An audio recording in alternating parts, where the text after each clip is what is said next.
Welcome back, everyone. Today we will be reading chapters 29 and 30. Let's get into it. Chapter 29, The Black Spot Again. The council of buccaneers had lasted some time when one of them re-entered the house, and with a repetition of the same salute, which had in my eyes an ironical air, begged for a moment's loan of the torch. Silver briefly agreed, and this emissary retired again, leaving us together in the dark. "There's a breeze coming, Jim," said Silver, who had by this time adopted quite a friendly and familiar tone. I turned to the loophole nearest me and looked out. The embers of the great fire had so far burned themselves out, and now glowed so low and duskly, that I understood why these conspirators desired a torch. About halfway down the slope to the stockade, they were collected in a group. One held the light, another was on his knees in their midst, and I saw the blade of an open knife shine in his hand with varying colors in the moon and torchlight. The rest were all somewhat stooping, as though watching the maneuvers of this last.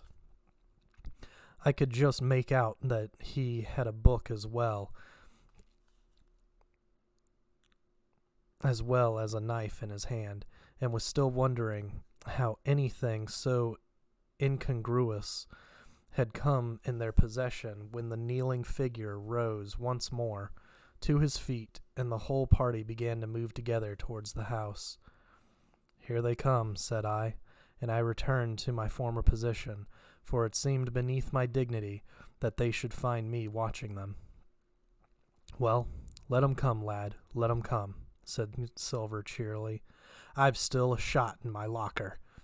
The door opened, and the 5 men standing huddled together just inside pushed one of their number forward.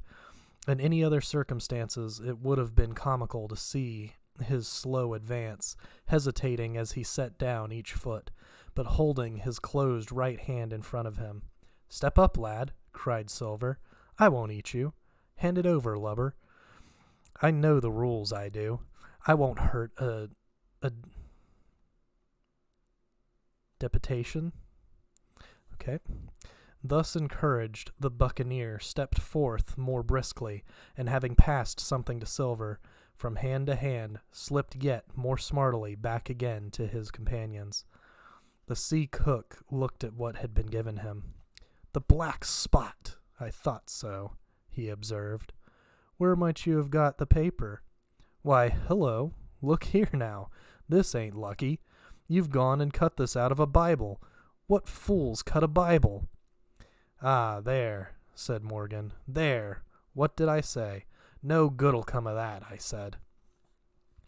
"Well, you've about fixed it now among you," continued Silver. "You'll all swing now, I reckon.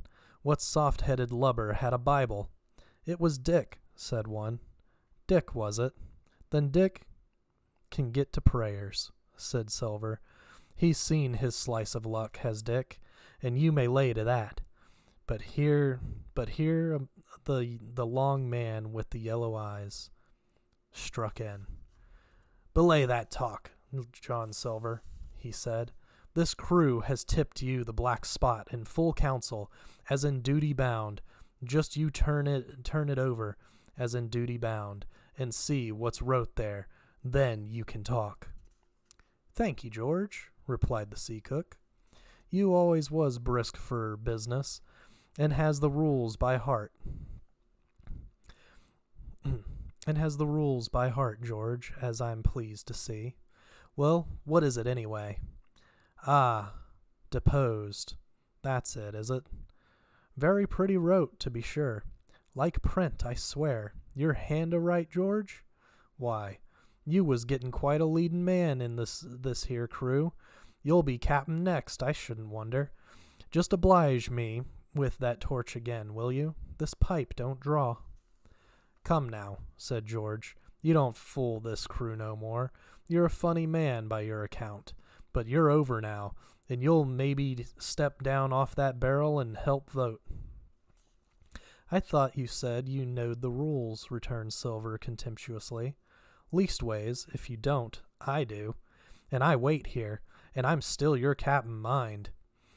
Till you outs with your grievances, and I reply. In the meantime, your black spot ain't worth a biscuit. After that, we'll see. Oh, replied George, you don't be under no kind of apprehension. We're all square, we are. First, you've made a hash of this cruise. You'll be a bold man to say no to that. Second, you let the enemy out of this here trap for nothing. Why did they want out?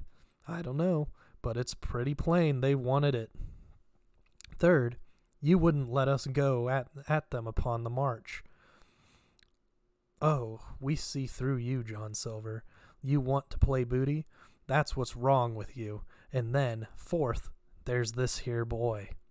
Is that all? Asked Silver quietly. Enough, too, retorted George. We'll all swing and sun dry for your bungling. Well, now look here. I'll answer these 4 points. One after another, I'll answer 'em. I made a hash of this cruise, did I? Well, now, you all know what I wanted, and you all know if that had been done, that we'd been aboard the Hispaniola this night as ever was, every man of us alive and fit, and full of good plum duff, and the treasure in the hold of her, by thunder. Well, who crossed me? Who forced my hand, as was the lawful captain? Who tipped me the black spot the day we landed and began this dance? Ah, it's a fine dance, I'm with you there, and looks mighty like a hornpipe in a rope's end at Execution Dock by London town, it does. But who done it? Why, it was Anderson and Hands and you, George Mary, and you're the last above board of that same meddling crew, and you have the Davy Jones's insolence to up and stand for captain over me. You, that sank the lot of us, by the powers, but this tops the stiffest yarn to nothing. Silver paused, and could see by the faces of George and his late comrades that these words had not been said in vain.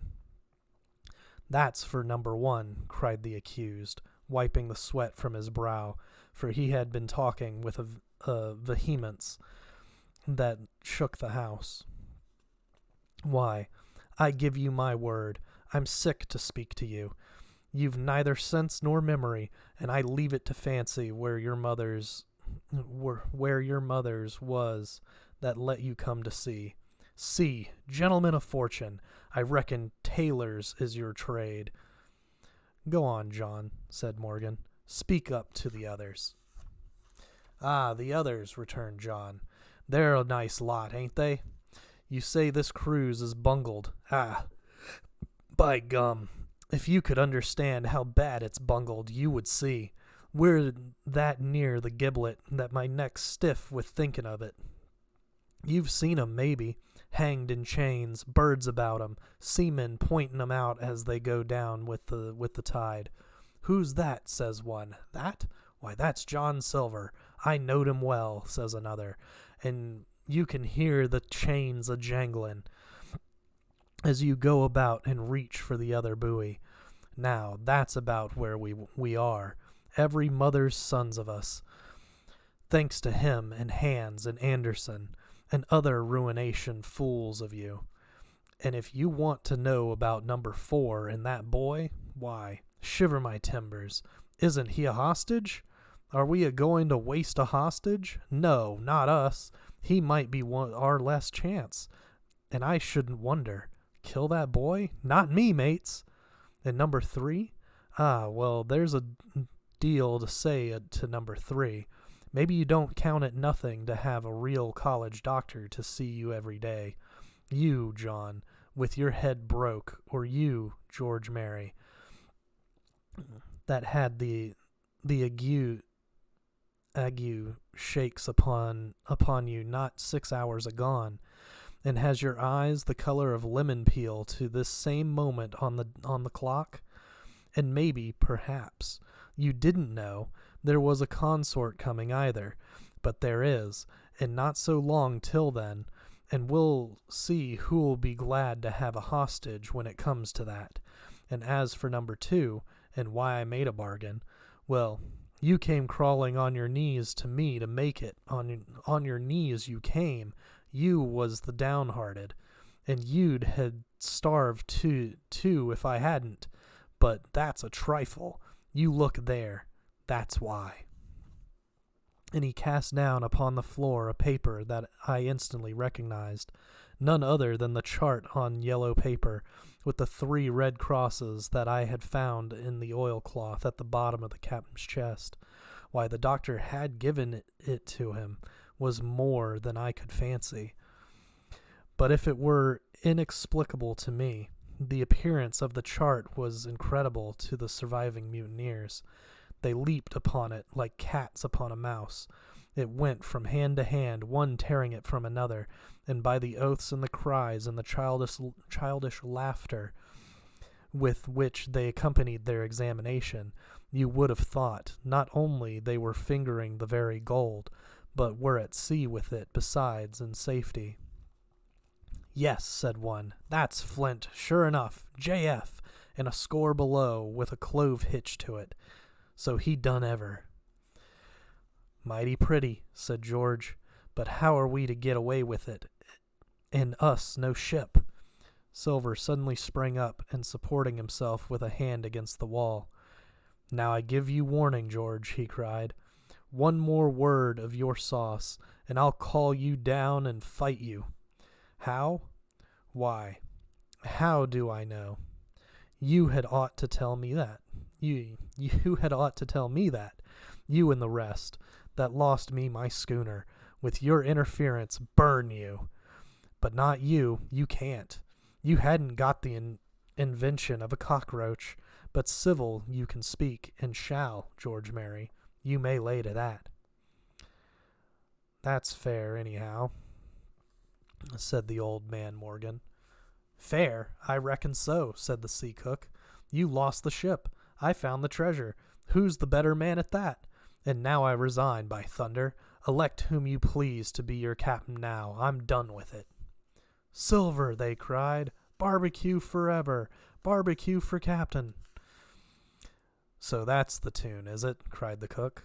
"George, I reckon you'll have to wait another turn, friend, and lucky for you, as I'm not a revengeful man. But that was never my way. And now, shipmates, this black spot? 'Tain't much good now, is it? Dick's crossed his luck and spoiled his Bible, and that's about all." "It'll do to kiss the book on still, won't it?" growled Dick, who was evidently uneasy at the curse he had brought upon himself. "A Bible with a bit cut out?" returned Silver derisively. "Not it. It don't bind no more in a Ballard book." "Don't it, though?" cried Dick with a sort of joy. "Well, I reckon that's worth having, too. Here, Jim, here's a curiosity for you," said Silver, and he tossed me the paper. It was around about the size of a crown piece. One side was blank, for it had been the last leaf. The other contained a verse or two of Revelation. These words among the rest, which struck sharply home upon my mind: "Without are dogs and murderers." The printed side had been blackened with wood ash, which already began to come off and soil my fingers. On the blank side, and been written with the same material, the one word, "deposed." I have that curiosity beside me at this moment, but not a trace of writing now remains beyond a single scratch, such as a man might make with his thumbnail. That was the end of the night's business. Soon after, with a drink all round, we lay down to sleep, and the outside of Silver's vengeance was to put George Mary up for sentinel and threaten him with death if he should prove unfaithful. It was long ere I could close an eye, and heaven knows I had matter enough for thought in the man whom I had slain that afternoon in my most perilous position, and above all, in the remarkable game that I saw Silver now engaged upon, keeping the mutineers together with one hand and grasping with the other after every means, possible and impossible, to make his peace and save his miserable life. He himself slept peacefully and snored aloud, yet my heart was sore for him, wicked as he was, to think on the dark perils that environed and the shameful giblet that awaited him. 2 seconds.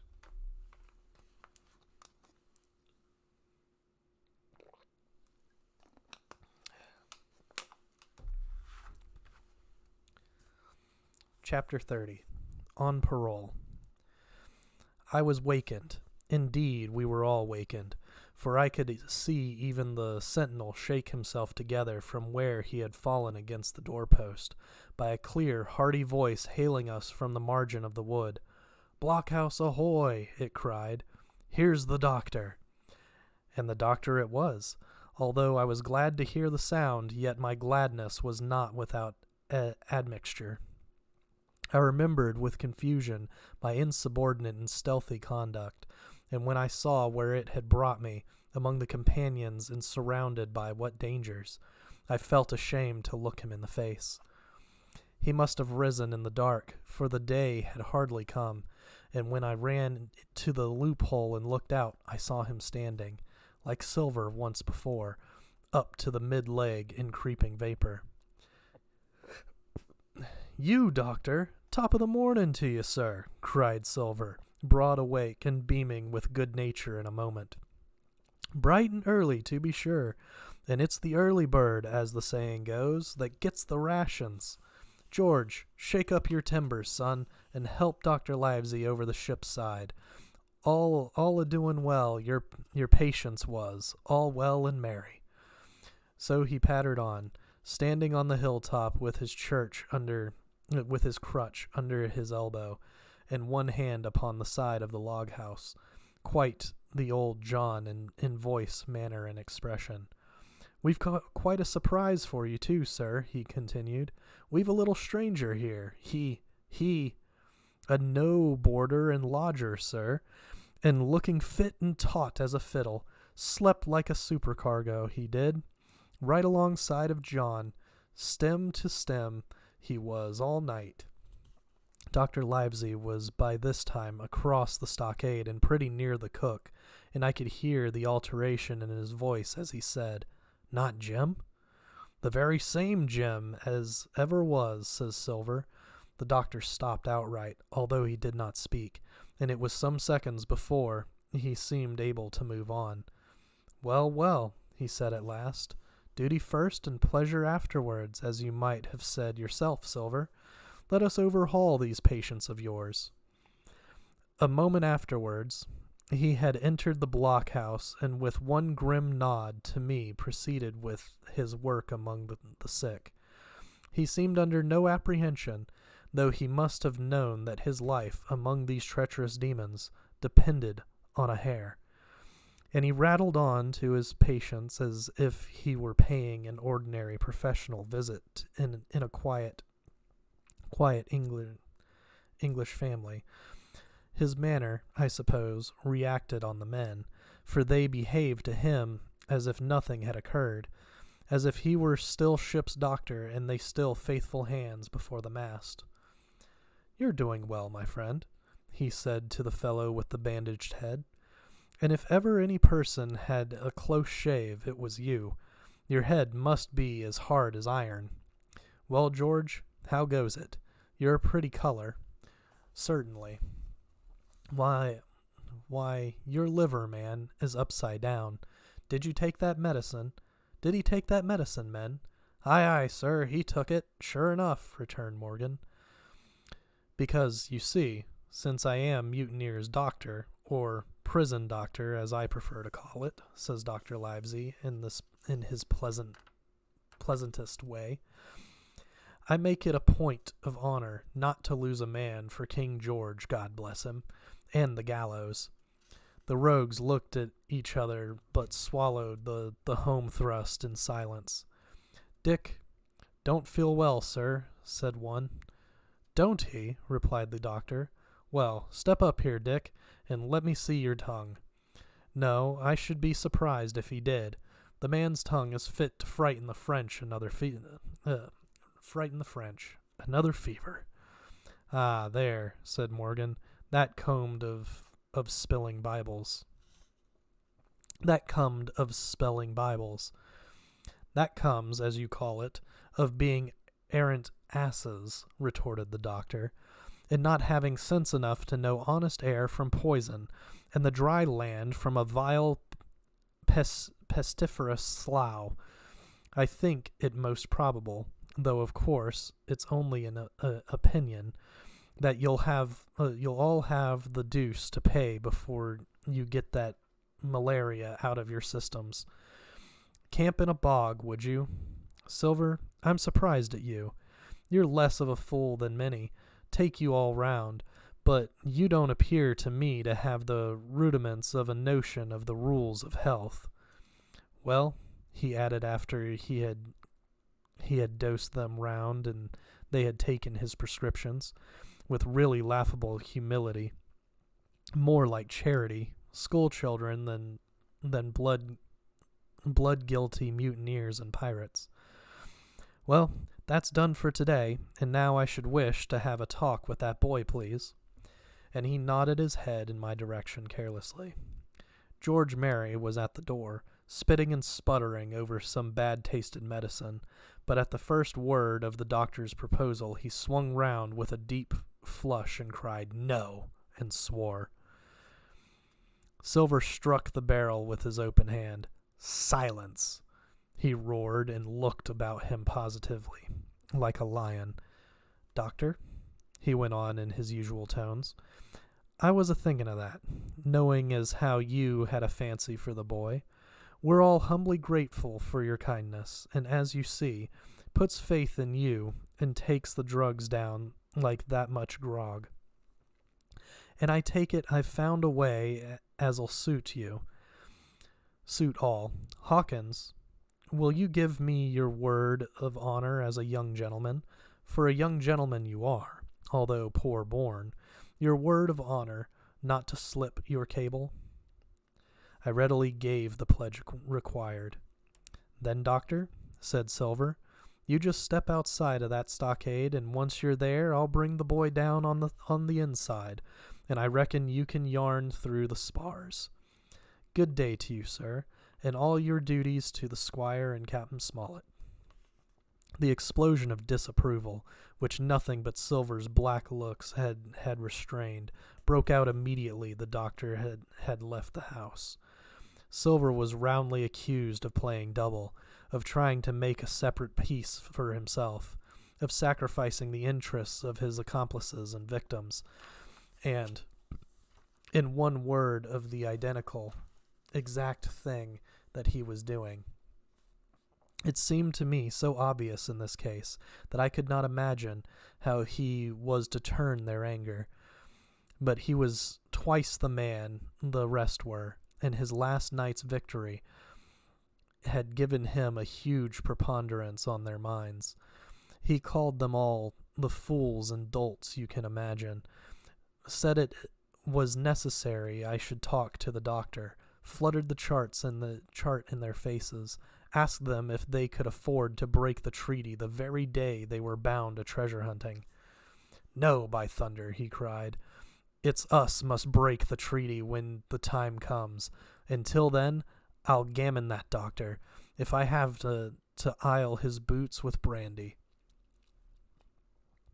And then he bade them get the fire lit, and stalked out upon his crutch, with his hand on my shoulder, leaving them in a disarray and silenced by his volubility rather than convinced. "Slow, lad, slow," he said. "They might round upon us in a twinkle of an eye if we was seen to hurry." Very deliberately, then, did we advance across the sand to where the doctor awaited us on the other side of the stockade, and as soon as we were within easy speaking distance, Silver stopped. "You'll make a note of this here also, doctor," says he, and the boy'll tell you how I saved his life, and were deposed for it too, and you may lay to that. Doctor, when a man steering as near the wind as me, playing chuck farthing with the last breath in his body, like, you wouldn't think it too much, mayhap, to give him a good word. You'll please bear in mind it's not my life only now, it's that boy's into the bargain, and you'll speak me fair, doctor, and give me a bit of hope to go on, for the sake of mercy. Silver was a changed man once he was out there and had his back to his friends in the blockhouse. His cheeks seemed to have fallen in, his voice trembled. Never was a soul more dead in earnest. "Why, John, you're not afraid?" asked Dr. Livesey. "Doctor, I'm no coward. No, not I, not so much." And he snapped his fingers. "If I was, I wouldn't say. But I'll own up fairly. I've the shakes upon me for the gallows. You're a good man and a true. I never seen a better man. And you'll not forget what I done good. Not any more than you'll forget the bad, I know. And I step aside, see here, and leave you and Jim alone. And you'll put that down for me too, for it's a long stretch as that." So saying, he stepped back a little way, till he was out of earshot, and there sat down upon a tree stump and began to whistle, spinning round now and again upon his seat so as to command a sight, sometimes of me and the doctor, and sometimes of his unruly ruffians as they went to and fro in the sand between the fire, which they were busy rekindling, and the house, from which they brought forth pork and bread to make the breakfast. "So, Jim," said the doctor sadly, "here you are. As you have brewed, so shall you drink, my boy. Heaven knows I cannot find it in my heart to blame you, but this much I will say. Be it kind or unkind, when Captain Smollett was well, you dared not have gone off, and when he was ill and couldn't help it, by George, it was downright cowardly. I will own that I here began to weep. 'Doctor,' I said, 'you might spare me. I have blamed myself enough. My life's forfeit anyway, and I should have been dead by now if Silver hadn't stood for me. And, doctor, believe this, I can die, and I dare say I deserve it, but what I fear is torture, if they come to torture me.'" "Jim," the doctor interrupted, and his voice was quite changed. "Jim, I can't have this. Whip over and we'll run for it." "Doctor," said I passed my word. I know, he cried. "We can't help that, Jim, now. I'll take it on my shoulders, holus bolus, blame and shame, my boy. But stay here, I cannot let you. Jump, one jump, and you're out, and we'll run for it like antelopes." "No," I replied. "You know right well you wouldn't do the thing yourself. Neither you, nor squire, nor captain, and no more will I. Silver trusted me. I passed my word, and back I go. But, doctor, you did not let me finish. If they come to torture me, I might let slip a word of where the ship is, for I got the ship, part by luck and part by risking, and she lies in North Inlet on the southern beach, and just below high water. At half tide she must be high and dry." "The ship!" exclaimed the doctor. Rapidly I described to him my adventures, and he heard me out in silence. "There is a kind of fate in this," he observed when I had done. "Every step, it's you that saves our lives, and do you suppose by any chance that we are going to let you lose yours? That would be a poor return, my boy. You found out the plot. You found Ben Gunn, the best deed that ever you did, or will do, though you live to 90. Oh, by Jupiter! And talking of Ben Gunn, why, this is the mischief in person. Silver!" he cried. "Silver, I'll give you a piece of advice," he continued as the cook drew near again. "Don't you be in any great hurry after that treasure. Why, sir, I do my possible, which that ain't, said Silver. I can only, asking your pardon, save my life and the boy's by seeking for that treasure, and you may lay to that. Well, Silver, replied the doctor, if that is so, I'll go one step further. Look out for squalls when you find it.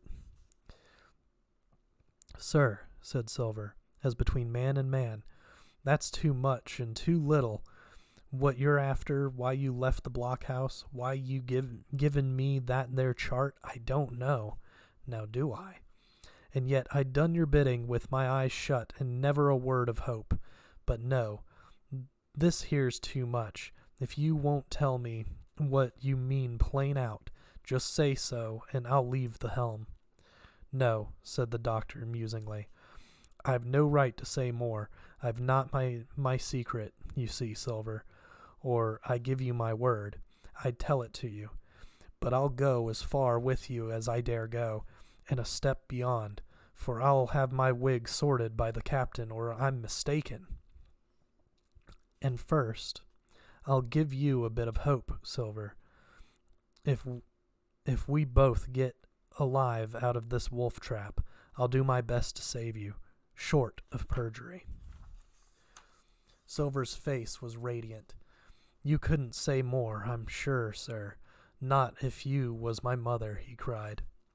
Well, that's my first concession, added the doctor. My second is a piece of advice. Keep the boy close beside you, and when you need help, halloo. I'm off to seek it for you, and that itself will show you if I speak at random. Goodbye, Jim. And Dr. Livesey shook hands with me through the stockade, nodded to Silver, and set off at a brisk pace into the wood. And that's it for today. We'll see you guys next week with chapters 31 and 32. We've only got 4 chapters left into the book, so 2 more episodes, and then we're on to the next book.